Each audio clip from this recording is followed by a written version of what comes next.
Hey y'all, it's Siobhan Muir. Welcome back to Cooking with Siobhan. Okay, so today we're going to make one of my family favorites. Matter of fact, it was a family favorite when I was growing up, and then I made it for my husband and my kids, and they're like, can you make the Mississippi mud again? So it's called Mississippi mud. It's, yummy and delicious and full of sugar. It's a great dessert thing. I often would make it for right around the 4th of July holiday. I'd make it for summer parties. You did it for Dad's birthday once too. Yeah, it's a really good because it's thick, gooey pudding with sugar, and yeah, it's wonderful. And the reason they call it Mississippi mud is because you have different layers. So layer number 1, we'll start with that. You're going to need a half a cup of butter. You're going to need a cup of flour and a half a cup of chopped nuts if you're not allergic. The reason they put nuts in there is it's supposed to represent kind of like the gravel or river rocks in the bed of the river, Mississippi mud. So if you're not allergic to it, definitely include the nuts. We use walnuts. You can use almonds if you want to. You can chop up hazelnuts. You can chop up Brazil nuts, whatever suits you, you can do it. Or you could just make it a shortbread crust, in which case you just use the butter and the flour. The nuts add a nice textural change. So you'll need a half a cup of butter. We're warming it up a little bit just to make it easier to stir. And then you'll need chopped nuts. It's a half a cup of walnuts and a cup of flour. And I'm using the Bob's Red Mill gluten-free 1-to-1 baking flour. So this is kind of one of those ones that you have several steps to do. So I did some prep beforehand, but I chopped up the nuts, for example, for the crust, and I did some other things. But I'll take you through them. So what we're starting with now is, here's your crust. You are going to need a 9 by 13 inch pan, and you will need to set your preheat your oven to 350 degrees Fahrenheit or 177 degrees Celsius. That just gets it ready to go for when you finish the crust, because what you're going to do is you're going to combine these ingredients and then flatten it into the bottom of your pan and bake it. Start with the butter. Oh yeah, it's nice and gooey. Then you add your flour, and yeah, I'm going to add the nuts too. And this is one you're not going to do a lot of whipping. This is just mix it kind of carefully and make sure it's totally combined. And it's really mostly just working the flour and the nuts into the butter, right? Because you're making a crust, and this will be your shortbread crust on the bottom of the dessert.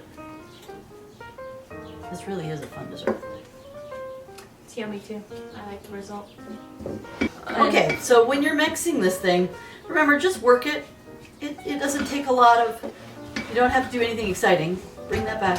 I need that. No, we're not using it. We're not using it.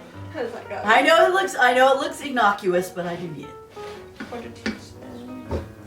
Oh right, because you're gonna explain it. Mm-hmm. Okay. Yeah. Like, gotta put that Are you with me? I think so. You're with me. All right. So after you've, like I said, you just kind of mix this stuff gently together, because what you really want to do is you want to combine the butter and the nuts with the flour. And it's not going to be smooth. You will not be rolling this out, because if you roll it with a rolling pin, you'll go over the nuts. Don't do that. But you should kind of look like this. This is, you can see the nuts in it, and it's kind of crumbly. But this is what you're going to put in the bottom of your pan. We have never made it gluten-free. This is the first time. I'm not worried. That flour that I use works every time. It really does. I've never had any problems with it. But it does take some, encouragement. I'm going to wash my hands. But the idea here is to just make a crust that'll cover the bottom, because it's supposed to be the sandy bottom of the Mississippi. Oh, nice job. Thank you. Look at that. Nice job. This is why it's good to have a sous chef. Detail right. That's right. The only corner is that. I know. But It looks really good. Once you've gotten this done and your oven is preheated to what you need, you're going to bake this thing for 20 minutes. That makes sure your crust kind of stays where you want it and becomes a base for the rest of your dessert. We good? So that's kind of what it looks like. Again, it's supposed to be like the sandy bottom with pebbles in it. Edible. All right, so you're gonna put this in for 20 minutes and you're gonna bake it at 350 degrees Fahrenheit or 177 degrees Celsius. And we'll be back to show you when it comes out. All right, so the timer just went off. Ooh, it looks good. Nice. So, this is what it should look like. Kind of like a cookie crust. That's exactly what you want. You can turn off your oven because you're not going to use it again. The rest of this particular recipe is chilling. So, what you're going to do, you're going to wait probably about a half an hour. Cool it completely. You're going to need this because the rest of the things that you make are going to be cold. And if this is hot, it's going to melt it. And then your dessert won't do what you want it to do. So definitely cool this in its entirety until, before you do anything more. So we're going to set this to the side and then we're going to work on the next step. All right, so we waited for our crust to cool down and it's completely cool. So now what we do is we're going to make the next layer. Now this is going to take a little prep because what I use is I use heavy whipping cream. I do this because the original recipe called for Cool Whip, but I don't like the ingredients and we have to stay away from corn syrup. And there's all sorts of things that are not really good for you. And so every time I come up against a recipe that calls for Cool Whip, I substitute heavy whipping cream with a little bit, just a little bit of cornstarch. Cornstarch is a thickener. And you really want to have a very thick cream. You can add sugar to this. I don't. There's plenty of sugar in the rest of the recipe, so I don't add sugar to my cream in this recipe. But I did add a little of cornstarch to make it soft, make it hard, right? So what did I do? For 2 cups of heavy cream, I added 1/4 teaspoon of cornstarch. You can't taste it, but it does make your cream very thick. So the next layer you're going to need your hand mixer. I recommend doing this as a hand mixer, not in your big KitchenAid. You're going to need 1 cup of powdered sugar. And I know that's a lot of sugar, but trust me, you're going to need it. So you'll need a full cup of powdered sugar. You'll need 1 cup of your modified heavy cream. And you'll need 1 brick of cream cheese. You can use goat cheese for this. I chose not to. It was easier to just use the cream cheese, and you want it softened. Now this is not going to be like Cool Whip because it is regular heavy cream, but as you can see, it has been modified enough that it's thicker than it usually is. So this was only the 1 cup version, but what you're going to end up needing is another couple cups of it. So definitely make at least 2 cups of the modified heavy cream. You're going to put it all into your bowl because you're going to mix. This is going to be the next layer of cream in your dessert, and this is basically the cheesecake layer. So you open up your cream cheese. And what I like to do when it comes to using cream cheese is I kind of like to break it up. Makes it easier to mix other things with it. If it's too hard. Now I've left this out to soften, but you kind of want to, and I do this with the goat cheese when I make cheesecake. You kind of want to just break it up so it's easy to manipulate. So with that, you're going to add your powdered sugar. And then I would start out slow and mix it a little bit.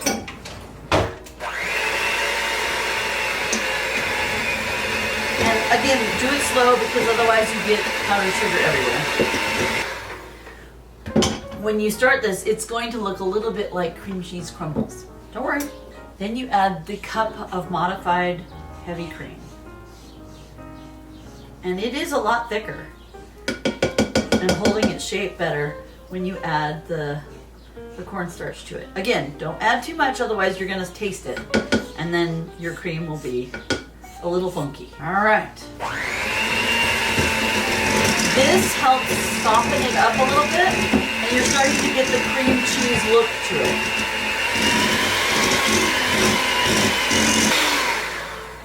All right. So it should look like, almost like frosting. It's nice, thick. This is good. Now, go get your cookie crust.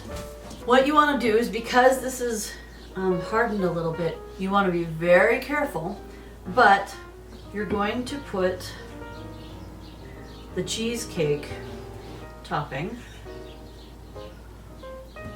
onto your cookie crust. You'll want to be extra careful because with the gluten-free, it will peel apart. So you're going to need to be really careful. Now with this, again, it's a little like spreading over a frosting on a cake.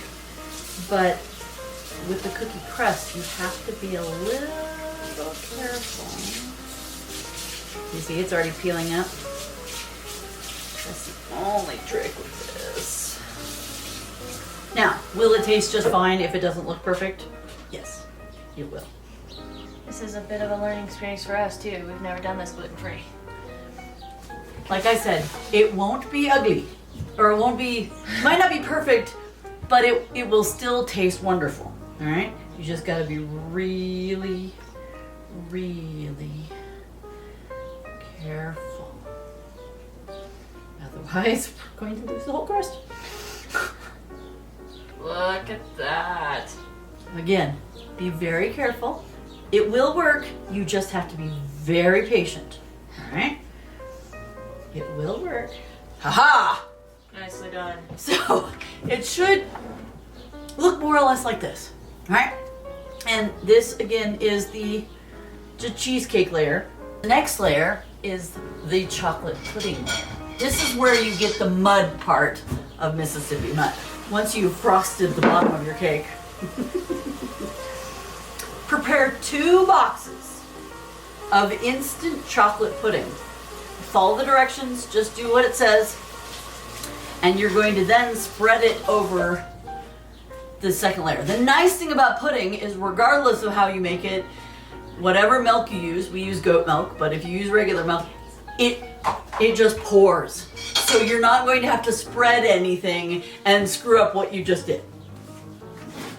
But for that, we are going to use the big bowl because we have family size. 2 boxes of chocolate pudding. How do you do this? You just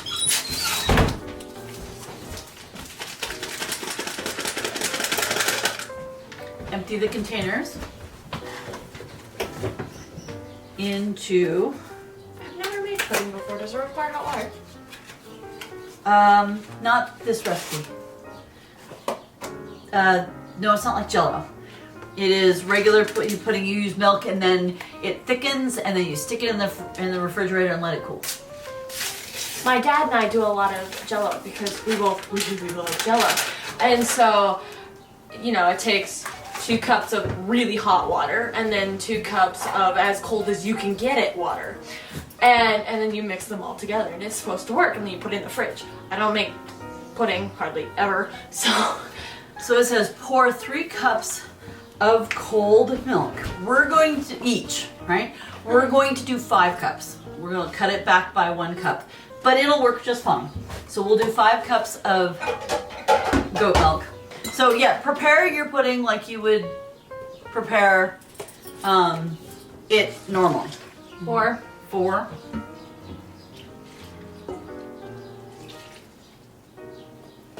once you have mix well blended with a wire whisk, rotary beater, or at medium-low speed.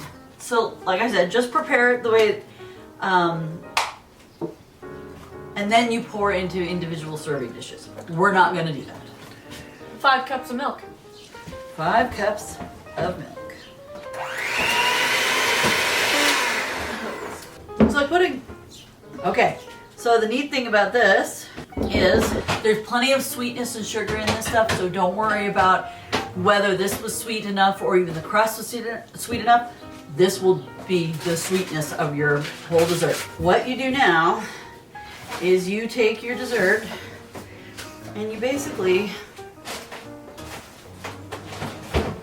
pour this onto the previous layer. Now this is a nice thick layer, so you will not have to do too much to worry about it not spreading the way you want it or taking the previous layer underneath it. All you need to do with this one, just make sure that it covers the white layer completely. Ta-da! Really easy. What you've got now is, this is layer number 3.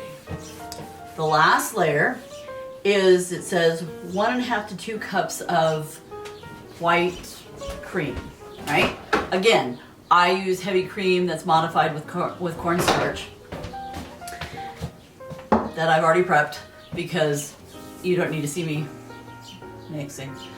And then it says sprinkle with chopped nuts. We didn't do that this time because we already have the nuts in the bottom layer, but it adds a nice contrast if you want to add it to the top of your dessert. So now what you're going to do is you're going to gently spoon it into the different areas because you want to spread it completely. Yeah, that'd be better.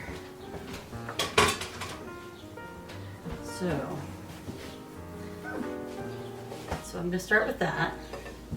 And then what I'm going to do, the idea is to keep it all white, but sometimes the pudding doesn't play fair. Nice. And look at that, it's almost completely white. Yep.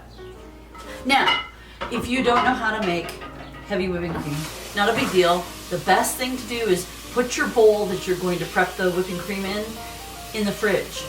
Let the bowl chill. Then you pour your cream in, add your cornstarch, and then mix it on high. Make sure your mixer's on high. Should take about 5-6 minutes at the most. And then you'll get really nice whipping cream. That you want to make sure it's really stiff too. You want to make sure it's very stiff peaks. But there you go. Mississippi. Now, the last thing you have to do is you don't get to eat this right away. Sorry. You do have to refrigerate it for about 3 hours. That makes sure that the pudding and the cream and the cheesecake all set up so your layers kind of stay stiff, because when you pull it out and you chop it up, you want to have layered cake or layered dessert. If you don't do that, it's going to go "Muh," and then it's like that ruins the presentation. But it'll still taste good. It'll just be more like soup, and you're kind of wanting it to stay stiff. So refrigerate it for 3 hours and then serve it cold.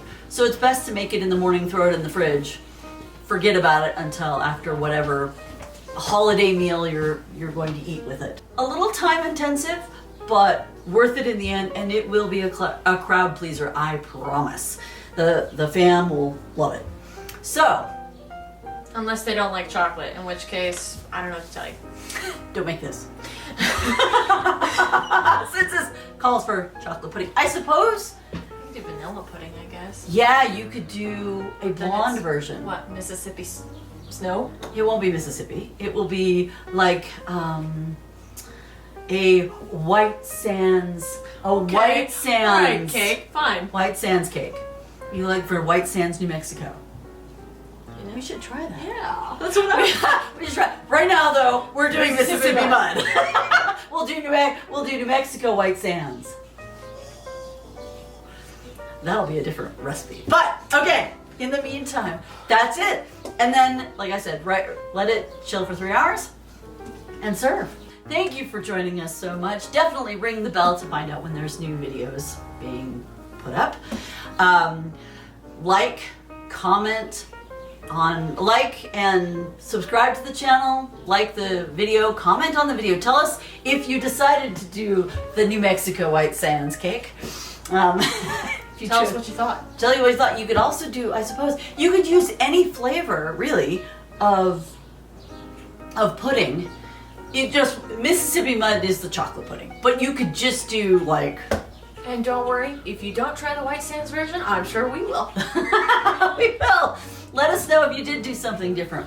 Also, sign up for my Patreon, because not only will you get these cooking videos, but you'll get some extra goodies, things like my cereal, not the food, but a cereal story. You'll get cover reveals, things that are happening in my writing world along with my cooking. But please join me. And also, it helps, a little bit every month really helps an author out. It means I can keep writing. It means I can keep cooking. So. Yeah, I can't cook if you can't afford the food to cook. That's right. So thank you for joining us. Happy making, happy baking, happy eating, and happy reading. Bye.